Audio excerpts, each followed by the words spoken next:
जो live video start होने से पहले आप किस्सा बता रहे थे कि आपको किस तरह की सबसे बड़ी जो प्रॉब्लम होती है फैमिली से कनेक्ट होने के लिए, वो किस्सा आप सबसे पहले जो है दर्शकों को बताइए रीना जी। सबसे मुश्किल पार्ट है, आप नेटवर्क जोन एरिया में नहीं होते और आप सबसे ज़्यादा कनेक्ट होते हो अपनी फैमिली से।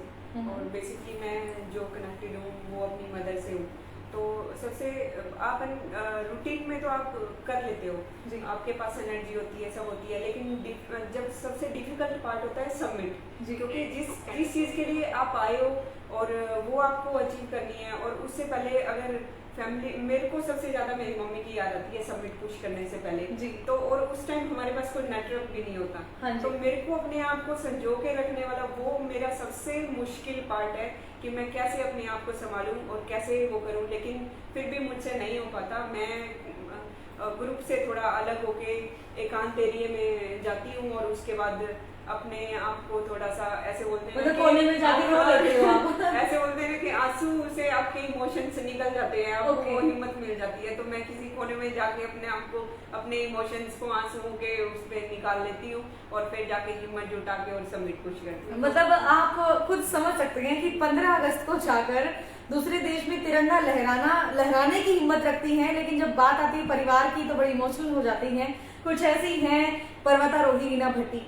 आज जिनका इंटरव्यू करने के लिए हम लोग जा रहे हैं। 2019 से लेकर 2022 तक का सफर है, हम लोग इनसे जानेंगे, क्योंकि हिसार की बेटी हैं और अपने जीवन में बहुत बड़ी बड़ी अपॉर्चुनिटी मिली है, इनको उपलब्धियां मिली हैं। और अब तक की सबसे बड़ी जो अपॉर्चुनिटी है वो है 15 अगस्त को जाकर दूसरे देश में झंडा लहराने की, तिरंगा झंडा लहराने की। किस तरह से झंडा लहराया गया, किससे इंस्पायर हुए, किस तरह का सफर रहा, सबसे इमोशनल पार्ट तो इन्होंने बता दिया, लेकिन सबसे डिफिकल्ट पार्ट क्या रहा वो भी हम लोग जानेंगे। वीडियो को आप ज्यादा से ज्यादा शेयर करते रहें। और एक बार फिर से आप सभी दर्शकों का स्वागत है संसार क्रांति में। मैं हूं आपके साथ सौम्या माथुर।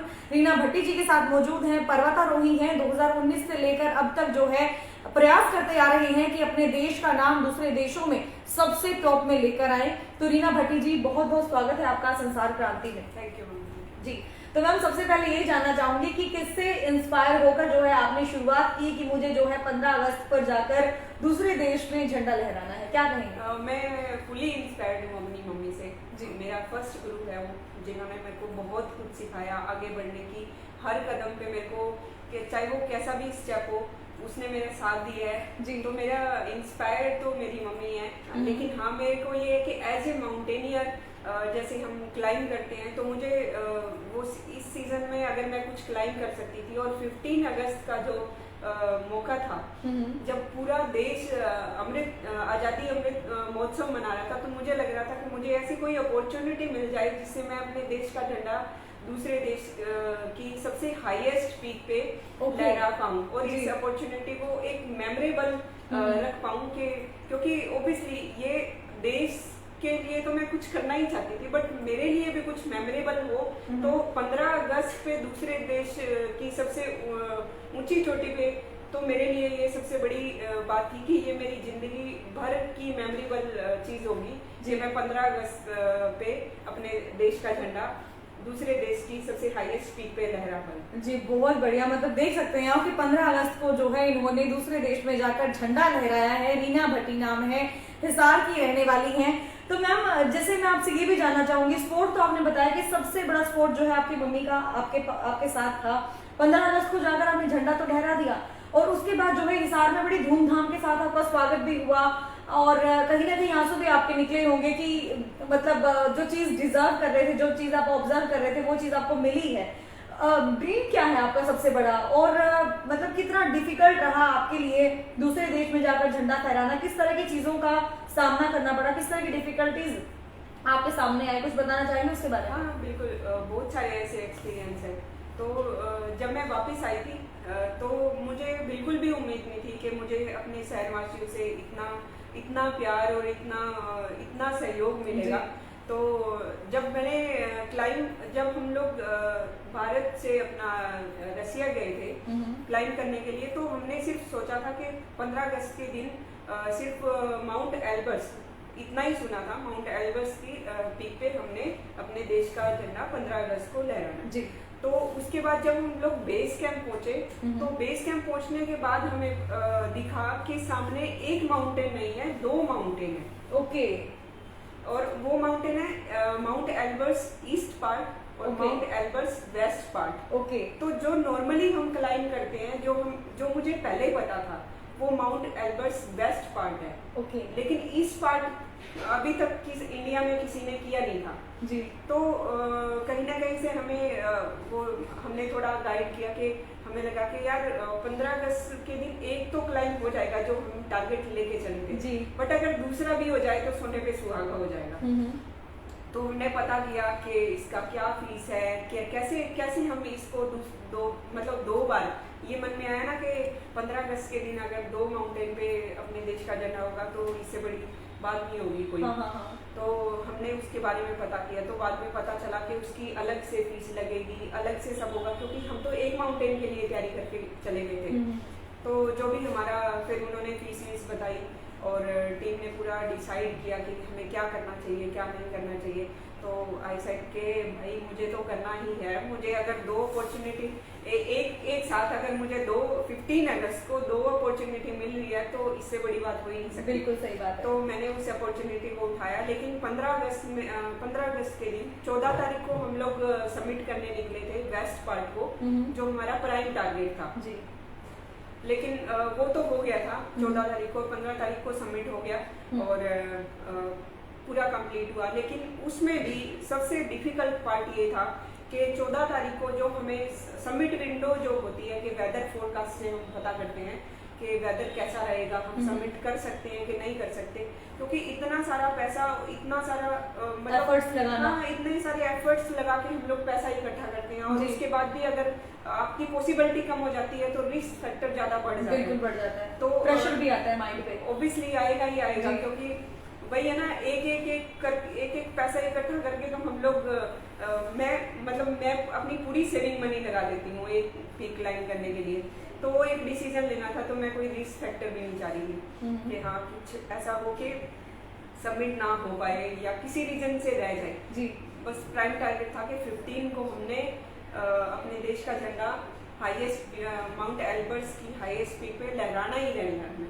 तो वेदर फोरकास्ट हमें मिला, वेदर फोरकास्ट था 45 to 55 किलोमीटर प्रति आवर की स्पीड से जो विंड चल रही है ना। तो उसमें सबसे डिफिकल्ट पार्ट था कि इतना विंड का वो था कि हम खड़े नहीं हो पा रहे थे वहाँ पे। ओके। हाँ, अगर आप मेरी फोटोज और वीडियोज देखोगे तो उसमें वो पूरा एयर प्रेशर भी आ रहा है और वो सब इतना विंड है कि कुछ भी कर रहे थे तो वो पूरा स्टेबल नहीं था और हम जहाँ खड़े हो रहे थे वहां से हिल रहे थे। ओके। इतना प्रेशर और -25 में -25 to 35 टेम्परेचर। My goodness. ठीक है, तो ऐसा इतना कि हम अगर 2 सेकंड के लिए रुके तो हमारे हाथ फ्रीज हो गए और पूरा फेस पे वो हवा के जो झोंके और जो थपेड़े लग रहे थे वो इतना। बट उसमें सुकून का पल ये था कि आज़ादी अमृत महोत्सव जो पूरा देश अपना इंडिया में मना रहा था, हम लोग रसिया की highest peak mount Albert's west part में मना रहे थे। बट जब हम नीचे आए तो हम उसी दिन हमारा ये था कि हम इस पार्ट के लिए भी हम पूरा प्रोसीजर कर चुके थे और इस पार्ट को भी हमने सबमिट करना था जी।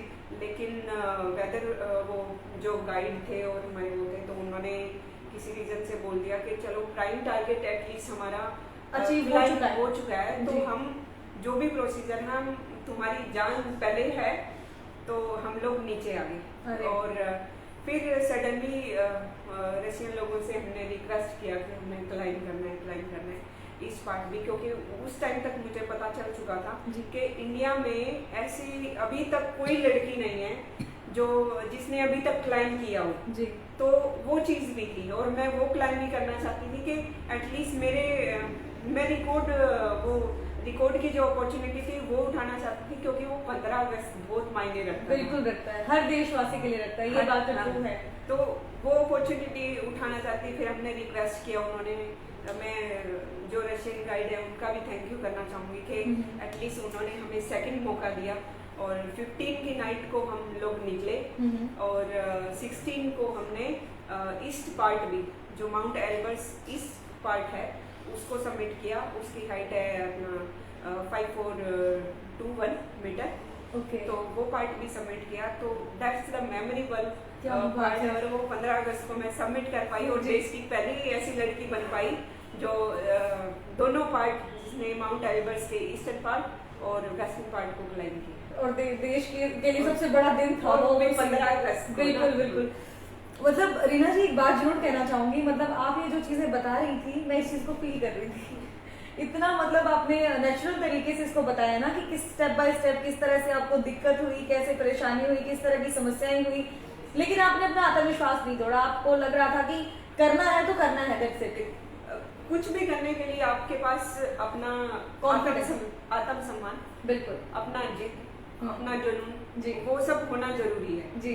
तो वो नहीं होगा तो फिर आप आगे नहीं बढ़ सकते। और वो हर हालत में, चाहे आपके साथ कैसी भी सिचुएशन हो, मैं यंग जनरेशन को भी यही कहना चाहती, जो मैं देखती हूँ ना आज के टाइम में, कि हमारा यूथ है ना, एक न्यूज़ चलती है कि इतने लोग बेरोजगार हैं, हमारा यूथ बेरोजगार है। बट आप अगर डिफिकल्ट उसमें डीप लेवल में जाके देखोगे, तो मेरे को ऐसा लगता है कि आज के यूथ में सब्र नाम की कोई चीज नहीं है। हाँ, वो सब्र नहीं है, एटलीस्ट संतुष्टि। सब्र होना चाहिए ना, जी। पेशेंस होने चाहिए आपके अंदर।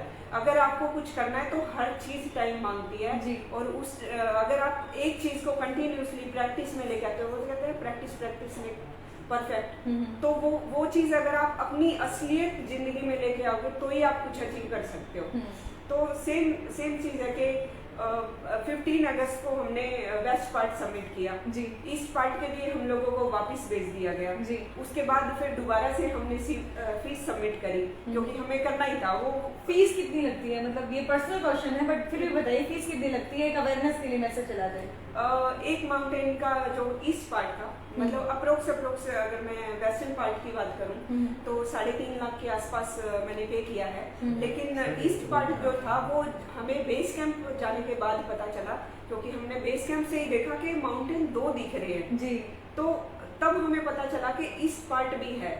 तो उसका फीस जो हमने पे किया है वो $500 के आसपास पे किया। $500 की, माय गॉड। देख सकते हैं, मतलब एक पर्वतारोही को सिर्फ पहाड़ चढ़ना ही जरूरी नहीं होता, उसको जो है फाइनेंशियली स्ट्रॉन्ग होना भी बहुत जरूरी होता है। इसी बीच एक सवाल तो मेरे मन में आया है जो मैं रीना जी से जरूर जानना चाहूंगी कि अगर मैं हरियाणा सरकार की बात करूं तो मैम आप मुझे एक बात बताइए कि कितना सपोर्ट आपको मिलता है हरियाणा सरकार की तरफ से? क्योंकि पिछले दिनों जब हमने एक पर्वतारोही नरेंद्र जी का इंटरव्यू किया तो उन्होंने कहा था कि एक एडवेंचर पॉलिसी लेकर आई है हरियाणा सरकार। क्या उस बात के बारे में आप अवेयर हैं, क्या कहना चाहेंगे? हाँ, थोड़ा बहुत अवेयरनेस है, बट वो हाई एल्टीट्यूड माउंटेनियर के लिए अभी ऐसी कोई पॉलिसी नहीं बनी है, क्योंकि स्कूलिंग में रखा गया है अभी कि नेक्स्ट जो भी स्कूलिंग बच्चे होंगे वो स्कूल के बेस पे या फिर एडवेंचर क्लब बनाए जा रहे हैं। लेकिन मैं ये कहना चाहूँगी कि हम लोग 8000 माउंटेन करते हैं। 8000 माउंटेन के लिए तो अभी तो ऐसी कोई पॉलिसी नहीं बनाई गई है ना। जो पॉलिसी बनाई गई है वो वर्ल्ड वाइड 10 पीक के लिए बनाई गई है कि 10 पीक दे दी गई है। और 10 पीक में से भी मैं ये कहना चाहूंगी कि उसमें से भी 3 पाकिस्तान की पीक है। ठीक है, पाकिस्तान की पीक नहीं है, बट वो पीओके लाइन पे है जी। ठीक है, तो वो हमारा भी पार्ट है, वो पाकिस्तान का भी पार्ट है। तो हमारी साइड से तो हमें परमिशन मिल जाएगी, बट व्हाट अबाउट पाकिस्तान? तो वो 3 पीक तो हम क्लाइम ही नहीं कर सकते ना। 10 में से बचा कितना? 7 पीक। 7 पीक अगर 7 पीक में से भी हम क्लाइम करते हैं तो माउंट एवरेस्ट आ जाता है, जिसमें 35 लाख के आसपास, 30 से 35 लाख, आप कितना ही कुछ कर लो, कितना ही क्रॉस कटिंग कर लो, इतना खर्चा आता ही आता है जी। बाकी बची जितनी भी पीक 6 पीक बची हैं, 6 में से अगर आप कोई भी करते हो तो 10 से 12 लाख कम से कम 10 से 12 लाख। और विद इक्विपमेंट अगर आप लेते हो तो इक्विपमेंट भी इतना कॉस्टली है, कम से कम 5 लाख रुपए इक्विपमेंट परचेज करने पे लग जाते हैं। तो 10 से 12 लाख तो परमिट और ऑक्सीजन सिलेंडर और फूड वूड और ट्रैवलिंग वगैरह में चले जाते हैं। बट अगर आपको इक्विपमेंट भी लेना है तो 5 लाख रुपए वो ऐड कर लो, तो अप्रोक्स चला गया ना 20 लाख के आसपास। आप मुझे एक बात बताइए, मतलब मैं एक बात कहूँ, अगर पर्वतारोही इस तरह है, आपका स्वागत भी बड़ी धूमधाम के साथ किया गया, किसी ने आपको स्पॉन्सर किया था या फिर परिवार की तरफ से जो है इतना मोटा खर्चा एक तरह से मतलब no doubt you belongs to a very middle class family, after that मतलब इट इज नॉट पॉसिबल कि भाई एक मिडिल क्लास फैमिली की लड़की के लिए इतने पैसे इन्वेस्ट करना, माउंट को क्लाइंब करना, उसके बाद गवर्नमेंट की तरफ से आपको कोई फायदा नहीं मिलना, आपको पता है कि ये लगने हैं पैसे, सिर्फ एक नाम होना है लेकिन फायदा कोई फाइनेंशियली आपको नहीं मिलना। तो मतलब थोड़ा सा टिपिकल सी लगती है आपको ये बातें, क्या कहना चाहेंगे इसके बारे में? टिपिकल तो मैं क्या बोलूँ कि टिपिकल कोई वर्ड नहीं है कि, लेकिन ये है कि मेरा ये माउंटेन जो क्लाइम करना है वो मेरा पैशन है जी। अगर मैं उस पर टेक्निकल क्वेश्चन पे आऊँ कि फाइनेंशियली इतना कॉस्टली है, मैं सरकार की तरफ से कोई हेल्प नहीं है, बट मैं बता दूंगी मैं 2012 से जब मैंने डिप्लोमा कंप्लीट करा था तब से मैं प्राइवेट सेक्टर में जॉब कर रही हूँ, और 19 में मैंने माउंट क्लाइम करना स्टार्ट किया एज ए प्रोफेशन में। तो तब से लेके फैमिली को भी सपोर्ट करना है, अपना खुद जब से मैंने माउंटेन स्टार्ट किया मैं फैमिली को तो स्पोर्ट पार्ट दे ही नहीं रही ना बिल्कुल भी, क्योंकि वो पूरा स्पोर्ट पार्ट फैमिली का ये है कि चलो ठीक है हम लोग अपना गुजारा निकाल लेंगे, तू अपना जो भी गोल है तो वहाँ से मुझे सपोर्ट एंड है, बाकी सब जितना भी मेरा सेविंग मनी है प्राइवेट सेक्टर से जो भी मुझे मिलता है वो मैं अपना पूरा सेविंग में उसमें माउंटेन को क्लाइम करने में लगा रही। बट हाँ ये मेरी कभी कभी मुझे भी लगता है, मैं भी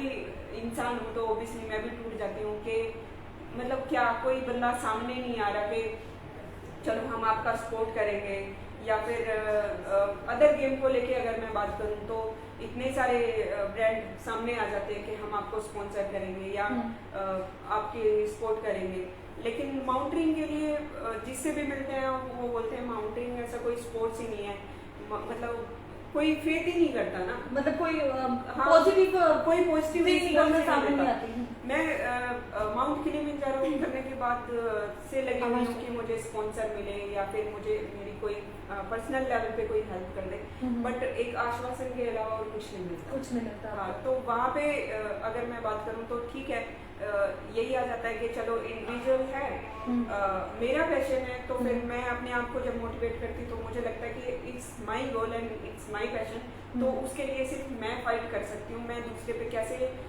भरोसा करूँ कि वो मेरे सपनों के लिए लड़े। हाँ। तो ये एक पॉजिटिव चीज़ है मेरे अंदर, तो जो जितना भी सेविंग मनी होता है मैं लगा लेती हूँ, बाकी गवर्नमेंट की साइड से या कुछ इस साइड से मैं ऐसा उम्मीद करती हूँ कि एटलीस्ट रिकॉर्ड बनने के बाद, नेशनल रिकॉर्ड बनने के बाद ऑब्वियसली मैं देश की पहली लड़की बनी हूँ जिसने माउंट एल्बर्ट्स को दोनों पार्ट्स को क्लाइम किया और अपने देश का झंडा लहराया है, एटलीस्ट उस लेवल पे तो गवर्नमेंट सरकार को कुछ करना चाहिए। बिल्कुल सही बात है, मतलब आप खुद अंदाजा लगा सकते हैं, मतलब खुद का खर्चा इन्होंने खुद उठाया है, न कोई स्पॉन्सर इनके साथ निकलकर सामने आया, और इन्होंने खुद ने बताया है कि कितने सालों की जो है जमा पूंजी है जो ये अपने पैशन को पूरा करने के लिए जो है लगी रहती है। पैशन तो पूरा करती है लेकिन साथ में अपने देश का नाम भी रोशन करती है। अगर मैं बात करूं सरकारों की, तो जैसे हमारे मुख्यमंत्री मनोहर लाल खट्टर हैं, उप मुख्यमंत्री दुष्यंत चौटाला है, पोस्टर लगाकर बधाई तो दे देते हैं, लेकिन जो असल में इनको बधाई मिलनी चाहिए वो कहीं नहीं मिलती, इनको फाइनेंशियली सपोर्ट इनको नहीं मिलता। तो गवर्नमेंट को चाहिए कि कोई ना कोई ऐसी पॉलिसी लेकर आए जिनसे इन बच्चों को अपने पैशन को कंप्लीट करने में फायदा भी मिले और साथ में जो है पूरे हरियाणा का नाम देश के अंदर रोशन करें। हालांकि अगर हम लोग स्पोर्ट्स पॉलिसी की बात करें तो इसके तहत जो है बहुत सारे स्पोर्ट्स पर्संस को फायदा भी मिल चुका है, कई लोगों को जॉब्स भी मिल चुकी है, लेकिन कहीं ना कहीं एक एडवेंचर के तौर पर पॉलिसी भी बननी चाहिए। जितने भी जो है पर्वतारोही हैं, चाहे वो 8,000 जा रही है, 5,000 जा रही है, 10 जा रही है, 12 जा रही है, उनको जो है फायदा मिलना ही मिलना चाहिए।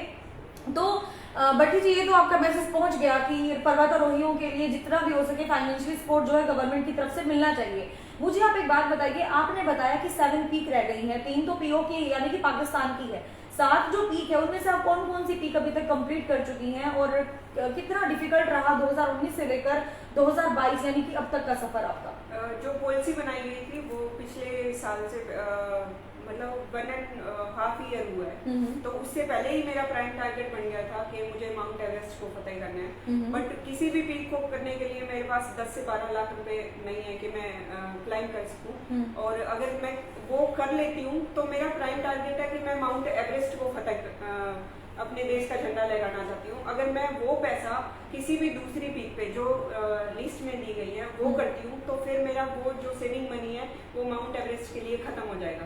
तो मैं बिल्कुल वेट कर रही हूँ कि एटलीस्ट मेरे पास इतना 30 से 35 लाख रुपए इकट्ठा हो कि मैं माउंट एवरेस्ट को फतेह कर सकूँ, क्योंकि वो भी 10 में से एक पार्ट है जी, और दुनिया की सबसे हाईएस्ट चोटी है, और मेरा प्राइम टारगेट है कि मैं माउंट एवरेस्ट को ही फतेह करना चाहती हूँ। उसके बाद जो भी लिस्ट दी गई है उनमें से भी करना चाहती हूँ, और अपना 8000 की 14 पीक है, 14 में से पाकिस्तान वाला पार्ट हम नहीं कर सकते, बाकी मैं करने के लिए जो मेरा वेरी मच रेडी है आप। बिल्कुल, तो मतलब इनका ड्रीम है कि माउंट एवरेस्ट पर जाएं, वहां पर जो है जाकर झंडा फहराएं और अपने देश का नाम रोशन करें। और हिसार की सबसे पहली बेटी थी वो है अनीता कुंडू, जिन्होंने जो है माउंट एवरेस्ट पर जाकर जो है 2 से 3 बार वो झंडा आई थिंक लहरा चुकी हैं। तो इनका भी ड्रीम है कि ये भी जो है माउंट एवरेस्ट पर जाए, झंडा लहराए। लेकिन सबसे बड़ा जो प्रॉब्लम इनको फेस करना पड़ रहा है वो है कि ये फाइनेंशियली इतने ज्यादा स्ट्रॉन्ग नहीं है कि माउंट एवरेस्ट को इजीली जो है वहां पर चले जाएं। तो कोई भी स्पॉन्सर प्राइवेट स्पॉन्सर आकर इनकी मदद करना चाहता है, अपने नाम को जो है इनके साथ जोड़कर चाहता है कि भाई माउंट एवरेस्ट पर जब ये जाए तो हमारी कंपनी का नाम भी मतलब एक तरह से फेमस हो, और प्राइवेट स्पॉन्सर बनकर हम जो है रीना भट्टी का साथ दें। तो आप पूरी तरह से स्वतंत्र हैं, आप आ सकते हैं और उनका साथ दे सकते हैं, क्योंकि अपने आप में बहुत बड़ी बात है कि 15 अगस्त के दिन ही 2 चोटियों पर जाकर झंडा लहराना, और वो भी दूसरे देश के अंदर। अगर ये वीडियो आपको पसंद आ रही है तो आप ज्यादा से ज्यादा इसको शेयर भी करते रहें, ताकि सरकार तक ये मैसेज भी पहुंचे कि किस तरह से जो है इन्होंने डिफिकल्टीज फेस की फाइनेंशियली तौर पर ऊपर चढ़ने में। उसके बाद जो इन्होंने बताया कि जो हवा है वो 40 से लेकर 45-50 प्रति घंटे की रफ्तार से, प्रति घंटा किलोमीटर पर आवर की रफ्तार से जो है बह रही थी। धक्के जो है आकर एक तरह से लग रहे थे, थपेड़े जो है हवाओं के लग रहे थे, लेकिन उसके बावजूद भी इन्होंने हार नहीं मानी, ऊपर गए, रिकॉर्ड कायम किया, देश की पहली लड़की बनी जिसने जो है 15 अगस्त के मौके पर 2 चोटियों पर जाकर जो है तिरंगा झंडा लहराने का काम किया। अपने आप में बहुत बड़ा काम है। कोई भी स्पॉन्सर आना चाहता है, इनकी मदद करना चाहता है, स्वतंत्र तौर पर आए। तो मैम मैं आपसे ये भी जानना चाहूंगी कि जिस दिन आपने फतेह किया, 2 चोटियों पर जाकर झंडा लहराया, उस दिन हमने खुद ने भी देखा था कि बड़े बड़े जो मंत्री हैं, एमएलए हैं, एमपी हैं और भी बहुत सारे नामी व्यक्तियों ने जो है आपका पोस्टर जरूर लगाया था। पूरे हिसार में जो है धूम धड़ाके के साथ आपका स्वागत किया गया। लेकिन अगर फाइनेंशियली तौर की मैं आपकी फाइनेंशियल तौर पर आपकी हेल्प की अगर मैं बात करूं, तो कितने लोग ऐसे निकल कर सामने आए जिन्होंने जो है कहा कि रीना बेटी ये लो तुम पकड़ो और जो है अपना सपना है वो जाकर पूरा करो? किसी ने कहा कुछ ऐसा? नहीं, अभी तक ऐसा रिस्पॉन्स नहीं आया है मेरे पास। बट हाँ, सीएम सर का ट्वीट आया, डिप्टी सीएम सर का आया, स्पोर्ट्स डायरेक्टर से भी मुझे ट्वीट मिला है। बट फाइनेंशियली के उस पर बोलूँ तो अभी तक ऐसा कोई रिस्पॉन्स नहीं आया है कि किसी ने मुझे बोला हो कि हाँ हम आपको स्पॉन्सर। मतलब मैं कह सकती हूँ कि एक तरह से शर्म की बात ही है। मतलब ट्विटर पे बधाइयां तो दे दी हैं, लेकिन उसके बावजूद जो इनकी सच में ही रिक्वायरमेंट है उसको अभी तक पूरा नहीं किया गया है। आप खुद अंदाजा लगा सकते हैं कि मिडिल क्लास फैमिली से बिलोंग करती हैं, अपने अंदर जुनून रखती हैं कि ये जो है माउंट एवरेस्ट पर जाएं, अपने सपने को पूरा करें, अपने हिसार का नाम रोशन करें, अपनी फैमिली का नाम रोशन करें, पूरे हरियाणा का नाम जो है पूरे देश के अंदर ऊंचा करें। लेकिन उसके बावजूद भी जो बैक स्टेप इनको लेना पड़ रहा है वो सिर्फ और सिर्फ फाइनेंशियली हेल्प की वजह से लेना पड़ रहा है। अगर आप लोग भी चाहते हैं कि इनकी मदद करना चाहते हैं तो मदद आप कीजिए, स्पॉन्सर कीजिए इनको, ताकि जो इनका ड्रीम है वो ये पूरा कर सके। तो मैम मैं आपसे ये भी जानना चाहूंगी कि लास्ट में एक चीज मैं आपसे जरूर जानना चाहूंगी, कुछ बच्चे ऐसे हैं कि जो जाना चाहते हैं, माउंट को क्लाइंब करना चाहते हैं, बट उन लोगों को इस बारे में बिल्कुल भी पता नहीं है कि किस तरह से जो है अपना फर्स्ट स्टेप रखें। तो फर्स्ट स्टेप से लेके लास्ट तक किस तरह से फॉलो अप करना पड़ता है, उसके बारे में प्लीज एक पूरी जानकारी दे दीजिए। हाँ, जो बच्चे एडवेंचर फील्ड में इंटरेस्ट रखते हैं तो मैं उनसे सबसे पहले ये कहना चाहूँगी कि आप डेली रूटीन में थोड़ा फिजिकल एक्टिविटी पे अपना काम करना स्टार्ट करें कि 5 किलोमीटर रनिंग करना है या फिर हल्का फुल्का योगा करना है या एक्सरसाइज वगैरह करनी है तो वो करें, वहाँ से स्टार्ट करें। और अगर टेक्निकल की बात करूं तो हमारे इंडिया में 4 इंस्टीट्यूट हैं। एक मनाली में है एवीमास, और HIM है दार्जिलिंग में, और निम है अपना उत्तराखंड में, और एक गुलमर्ग में है। तो 4 माउंटेनिंग इंस्टीट्यूट है, वो आप गूगल पे भी सर्च कर सकते हो, ऑफिशियल वेबसाइट है। वहाँ पे जाके अपने आप को बेसिक माउंटेनिंग कोर्स और एडवांस कोर्स। आप देख सकते हो, शीट डाउनलोड कर सकते हो, शीट वगैरह, और फिलअप कर सकते हो फॉर्म, क्योंकि फर्स्ट आपको फॉर्म फिलअप करना पड़ेगा। उसके बाद आप जो भी फीस होगी, मतलब 20,000 के आसपास, 18 से 20,000 हर महीने कोर्स की। हाँ, एक 28 दिन का कोर्स होता है बेसिकली। तो 18 से 20,000 फीस होती है। तो बेसिक कोर्स सबसे पहले बेसिक करना पड़ेगा, वो भी अगर आपके मतलब जिस भी माउंटेनिंग इंस्टीट्यूट में आप अप्लाई करोगे, तो अगर वहाँ पे सीट अवेलेबल होगी तो आपको वहाँ से कॉल आ जाएगा, और आपको टाइमिंग मतलब पीरियड दे दिया जाएगा, क्योंकि 28 दिन का है तो वो बैच डिफाइन करते हैं, तो वो वहाँ से आपको सब ऑफिशियली हो जाएगा, और सीट अवेलेबल ही होगी तो वहाँ पे मिल जाएगा आपको। तो बेसिक करने के बाद एडवांस कोर्स है, सेम प्रोसीजर रहेगा, तो एडवांस करना पड़ेगा। उसके बाद आप 7,000 की पीक कर सकते हो, क्योंकि अपने आप को मैं ये कहूँगी कि जैसे अगर मैं पीछे का रिकॉर्ड देखूँ तो लोग क्या करते हैं कि बेसिक कोर्स किया, एडवांस कोर्स किया और सीधा माउंट एवरेस्ट को चले गए। बट 8,000 में जब आप 30 लाख रुपए लगाते हो, तो एटलीस्ट अपना स्टेमिना, अपना कैसे आपका माइंड रिएक्ट करता है हाई एल्टीट्यूड पे, तो वो सब चीजें चेक कर लेनी चाहिए। तो स्टेप वाइज तो ये है कि पहले आप बेसिक कोर्स करो, उसके बाद एडवांस कोर्स करो, एडवांस करने के बाद आप कोई भी 6,000 7,000 आप भी करो, ताकि आपका एक इतना सारा जो यूज अमाउंट है वो वेस्ट ना जाए, और उससे आपका स्टेमिना, आपका पता चल जाए कि how to react your body in high altitude. तो वो सब चीजें पता चल जाती है। अगर आपको वो गैप मतलब 7,000 अगर आप क्रॉस कर लेते हो, तो आप बेसिकली ओपन माइंड से 8,000 जा सकते हो, क्योंकि आप 8,000 में बहुत सारा पैसा लगता है। बिल्कुल। तो वो सब चीजें समझ के आप अपना 8,000 का कोई टारगेट बना सकते हैं। जी, तो देख सकते हैं मतलब छोटी छोटी चीज जो है इन्होंने गाइड की है कि कई बच्चे तो ये होते हैं कि बेसिक करते हैं, उसके बाद एडवांस करते हैं, और एडवांस का जो कोर्स पूरा करने के बाद सीधा माउंट एवरेस्ट पर निकल जाते हैं। माउंट एवरेस्ट की वैसे हाइट कितनी है मैम?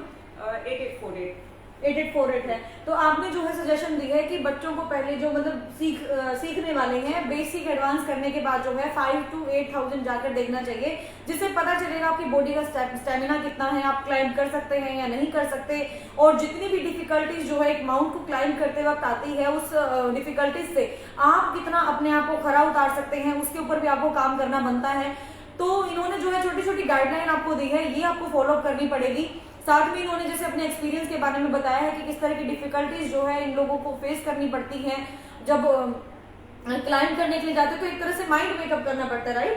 तो अपने आप को कितना माइंड स्ट्रोंग है तो ही आप कर सकते हो, क्योंकि हाई एल्टीट्यूड पे ना प्रेशर आता है, एयर प्रेशर भी होता है, एल्टीट्यूड प्रेशर भी होता है, बहुत सारी चीजें होती हैं।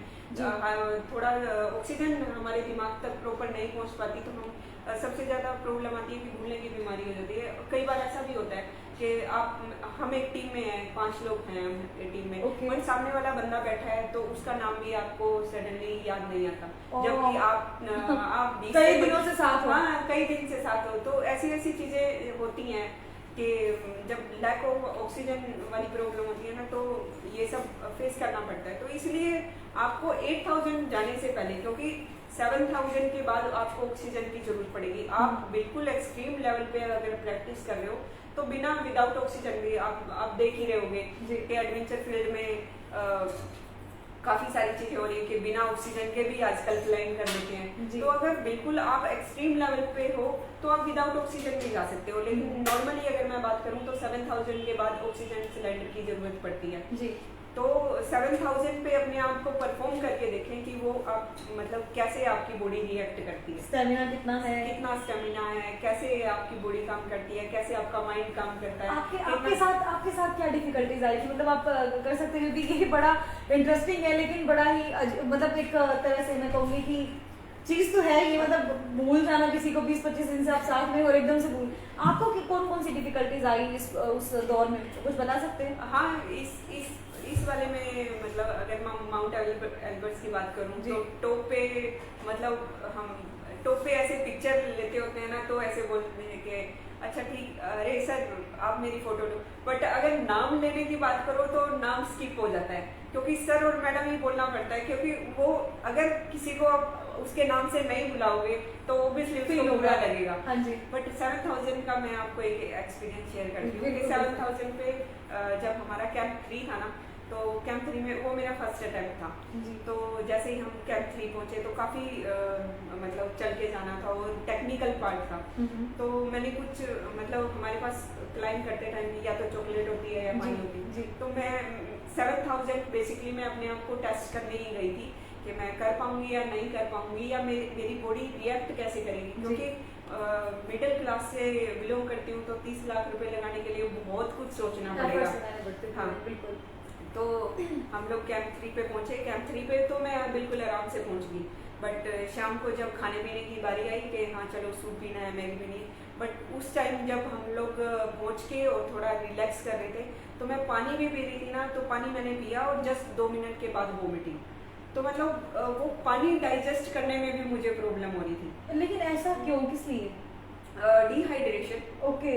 हाँ, लद्दाख रीजन में मैं थी, तो लद्दाख रीजन बहुत ड्राई एरिया है, ड्राई वो डेजर्ट बोला जाता है ना, तो उन सब का इफेक्ट मेरी बॉडी पे सडनली आ गया, क्योंकि हम लोग नीचे से चले और कम से कम 9 घंटे तक का कैंप 2 से लेके कैंप 3 तक का हमने सफर किया, और इन बिटवीन मैंने सिर्फ 2 ही बार पानी पिया, और वो भी दो बूंद। तो वो जो मैंने पानी नहीं पिया और मैं कंटिन्यूसली क्लाइंब करती रही, क्योंकि वो जब आप रुकते हो ना तो बिल्कुल ठंड, मतलब पैर जम जाते हैं, हाथ जम जाते हैं। तो मैं कोशिश कर रही थी ना कि मैं जल्दी चलो इसको कवर कर लूँ और मैं कैंप 3 पे पहुंच जाऊँ। जो वो मैंने गलती करी ना कि हाँ चलो मैं कुछ खा लूँ बैठ के भी, या पी लूँ, या मतलब चलते चलते क्लाइंब करते करते पानी भी उसको कंटिन्यूसली रखूँ, तो वो मैंने पानी कम पीने की वजह से मेरे को कैंप 3 में जो फेस करना पड़ा ना, वो फेस करना पड़ा कि कुछ भी अंदर नहीं जा रहा था रात को। तो फिर चलो धीरे धीरे रिकवरी करी। रात को वो डिहाइड्रेशन वाली प्रॉब्लम आ रही थी, तो कम से कम उस रात में मैंने 6 लीटर पानी पिया, और आप मानोगे नहीं कि -25 में कैंप 3 पे 6500 मीटर पे मतलब हमारा कैंप 3, और -20 टेम्परेचर में वॉशरूम का कोई जगह नहीं होती बेसिकली। और हम लड़कियों को तो मैं क्या ही बोलूँ कि अगर वॉशरूम के लिए कोई जगह हो या कुछ हो, नहीं सिर्फ ओपन एरिया होगा, और ओपन एरिया में आप कैसे करोगे, तो वो एक हेजिटेशन भी होती है ना हमारे अंदर। तो और 6 लीटर मैंने पानी पिया, -20 टेम्परेचर में 6 लीटर पानी पी के बाहर वॉशरूम जाना तो बड़ा डिफिकल्ट। शायद फील कर रहे थे इस वक्त? नहीं, शायद तो नहीं बोलोगे, क्योंकि शायद करके भी मैं उस टाइम क्या करूंगी, क्योंकि मेरा प्राइम टारगेट था, अगर मैं उस टाइम अपना कुछ नहीं दिखता। और ऐसा नहीं है कि जितने भी माउंटेन में आपके साथ ग्रुप होता है तो वो बेसिकली उनको सब चीजें क्लैरिफाई होती हैं, वो बहुत मतलब सपोर्ट भी करते हैं आपको, तो कहीं ना कहीं से वो सपोर्ट भी था।